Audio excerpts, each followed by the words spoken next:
मेरे विद्यार्थियों, circle point YouTube channel पर आप सबों का मैं एक बार स्वागत करता हूं। मैं उम्मीद कर रहा हूं आप सभी विद्यार्थी सही तरीके से बिहार पुलिस, बिहार दरोगा, बिहार शिक्षक बहाली और एमटीएस की परीक्षाओं में या आगामी जो भी परीक्षा होने वाले हैं जिस स्टेट का, आप अच्छी तरीके से तैयारी में लगे हुए होंगे। तो चलिए, आज मैं 20 प्रश्नों का ऑब्जेक्टिव श्रृंखला के साथ इस क्लास में एक बार फिर से आपको स्वागत कर रहा हूं। और मैं आप सभी से कहना यही है कि आप सभी विद्यार्थी चैनल को कम से कम सब्सक्राइब कर लें, लाइक ज़रूर करें वीडियो को और शेयर ज़रूर करें। तो चलिए देखते हैं आज का पहला सवाल ऑब्जेक्टिव जीके जिसके अंतर्गत में कि अर्जुन पुरस्कार कब प्रारंभ हुआ। ध्यान दीजिएगा, आज का पहला क्वेश्चन है बच्चों कि अर्जुन पुरस्कार कब प्रारंभ होता है। तो 1961 ईस्वी में अर्जुन पुरस्कार खेल के क्षेत्र में दिया जाता है, जो कि बेहतरीन प्रदर्शन करते हैं वैसे खिलाड़ियों को दिया जाता है। अर्जुन पुरस्कार खिलाड़ियों को दिया जाता है और यह कब से शुरुआत किया गया, 1961 से। और इसका इनाम राशि आपसे पूछेगा तो 15 लाख रुपया। कितना? 15 लाख रुपया। अगला प्रश्न अच्छा क्वेश्चन है। राजा राम मोहन राय के मरने के बाद किसने ब्रह्म समाज में नई जान डाल दी। ठीक है ना। तो ब्रह्म समाज का आप जानते हैं कि स्थापना राजा राम मोहन राय के द्वारा किया गया था। ठीक है। तो उसके कारण कि जब राजा राम मोहन राय का मृत्यु हो जाता तो उसमें नया जान कौन डाला? केशव चंद्र सेन। कौन? केशव चंद्र सेन। अब एक प्रश्न यहाँ पर याद रखेगा कि राम मोहन राय इनका नाम था। राजा का उपाधि दिया है मुगल शासक अकबर द्वितीय। कौन दिया है? मुगल शासक अकबर द्वितीय ने राजा का उपाधि दिया। अब ध्यान दीजिएगा, कुछ मुगल शासक को अंग्रेज के द्वारा पेंशन पर रख लिया गया था। आपको पता होगा जब मुगल का पतन काल हुआ तो अंग्रेजों ने पेंशन के लिए, तो पेंशन के सिलसिले में, ठीक है ना, राजा राम मोहन राय को अकबर द्वितीय इंग्लैंड भेजता है बात करने के लिए। ठीक है ना। 1830 में इंग्लैंड जाते हैं, लेकिन मेनिंजाइटिस रोग के कारण लंदन में ही, ध्यान दीजिएगा, राजा राम मोहन राय लंदन गए तो लंदन के ही ब्रिस्टल शहर में 27 सितंबर 1833 को राजा राम मोहन राय का मृत्यु हो जाता है और ब्रिस्टल शहर में ही इन्हें दफना दिया गया। तो क्वेश्चन पूछ सकता है कि राजा राम मोहन राय को राजा का उपाधि कौन देता है? तो अकबर द्वितीय। लंदन गए थे अकबर द्वितीय के ही काम से और 1833 ईस्वी में लंदन के ही ब्रिस्टल शहर में इनका मौत हो जाता है मेनिंजाइटिस रोग के कारण।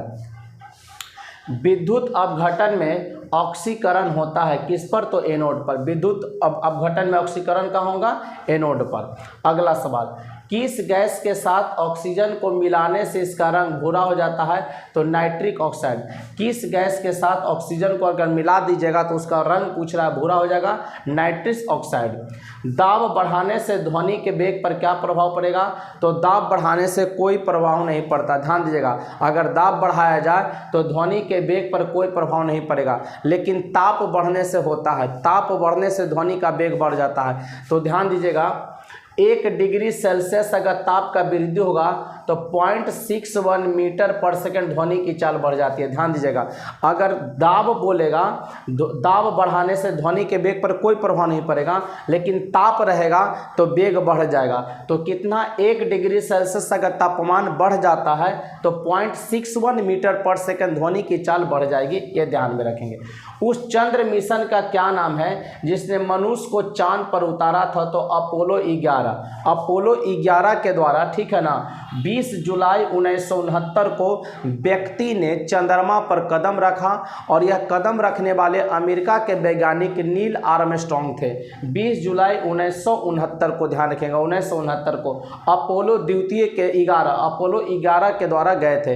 अब यहाँ पर याद रखेंगे 3 व्यक्ति गए थे नील आर्मस्ट्रांग के साथ। कितने व्यक्ति? 3। तो प्रथम व्यक्ति का नाम आपसे पूछ दे तो चंद्रमा पर कदम रखने वाला नील आर्मस्ट्रांग। दूसरा व्यक्ति का नाम पूछेगा तो बज एल्ड्रिन कहेगा। दूसरा व्यक्ति जो चंद्रमा पर कदम रखा तो बज एल्ड्रिन। और तीसरा कॉल्विन था। तीसरा कॉलिंस। तीसरा क्या था?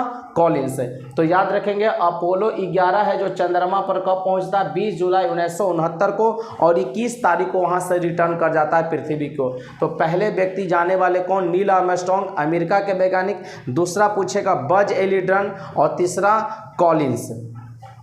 संयुक्त राष्ट्र संघ को शांति का नोबेल पुरस्कार कब दिया गया? 2001 में। ये जो आपको फैक्ट बताते चलते आप इसे ध्यान जरूर रखिएगा। संयुक्त राष्ट्र संघ को शांति का नोबेल पुरस्कार कब मिला? तो 2001 में। 2001 में।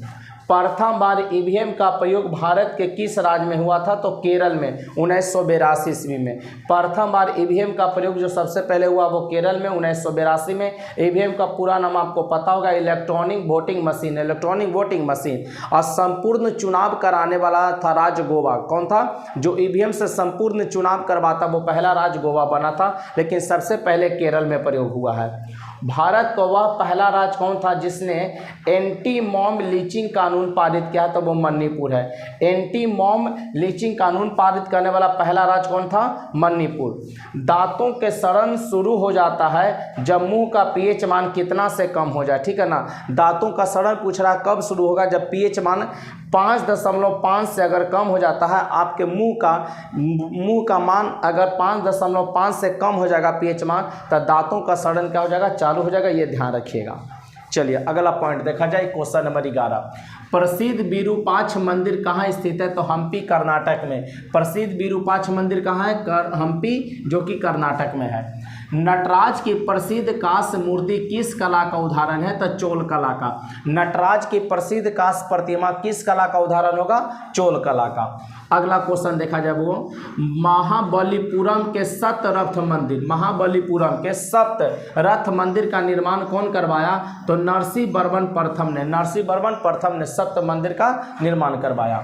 वह क्षेत्र जहाँ से यूरोप वासियों को सर्वोत्तम सोरा और अफीम प्राप्त होता था, वह क्षेत्र कौन सा? जहाँ से यूरोप वासियों को सर्वोत्तम सोरा और अफीम प्राप्त होता था, वह क्षेत्र है बिहार। कौन क्षेत्र है? बिहार। अगला, भारत में फ्रांसीसियों ने अपना पहला कारखाना कहाँ लगाया था? तो सूरत में।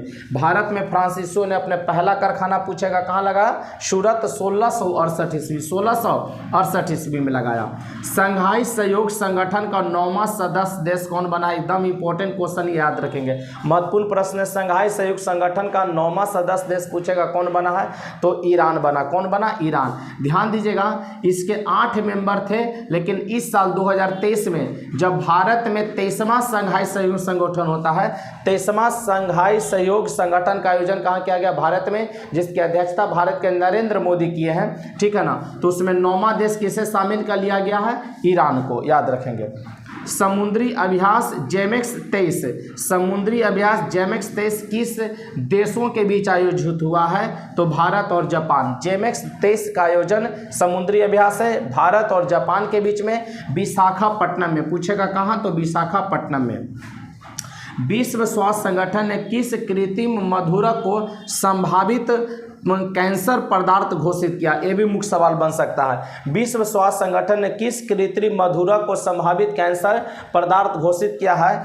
तो एस्पार्टेम को। किसको? एस्पार्टेम को किया है। और एस्पार्टेम एक कृत्रिम मधुरक है जो कि मिठाई और खाद्य पदार्थों को मीठा बनाने के लिए, मिठाई है, खाद्य पदार्थ है, पेय पदार्थ है, इसको मीठा बनाने के लिए इस मधुरक का प्रयोग करते हैं, एस्पार्टेम, जो कि संभावित कैंसर घोषित किया है विश्व स्वास्थ्य संगठन के द्वारा।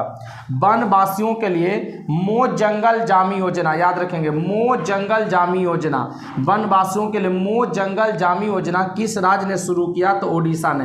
किस राज्य ने शुरू किया है? ओडिशा। कौन योजना? मो जंगल जामी योजना ओडिशा के द्वारा शुरू किया गया।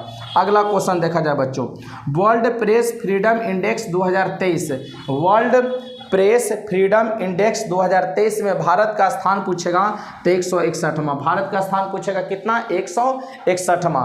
और पूछेगा, ध्यान दीजिएगा, कि पहला देश कौन है? इसमें तो नॉर्वे है। कौन सा है? नॉर्वे। तो बच्चों 20 प्रश्नों का जो अभ्यास प्रैक्टिस सेट था, आज हम इसको समाप्त करते हैं। मिलते हैं कल के क्लास में। मैं उम्मीद करता हूँ सभी बच्चे इसे लगातार आप देख रहे होंगे, और आपका जो प्यार और सपोर्ट मिला उसके लिए तहे दिल से आपको धन्यवाद करते हैं। आप चैनल को जरूर लाइक करें और अपने दोस्तों को भी शेयर भी करें। तो दोस्तों मिलते हैं कल के क्लास में, तब तक के लिए जय हिंद, जय भारत, बेस्ट ऑफ लक।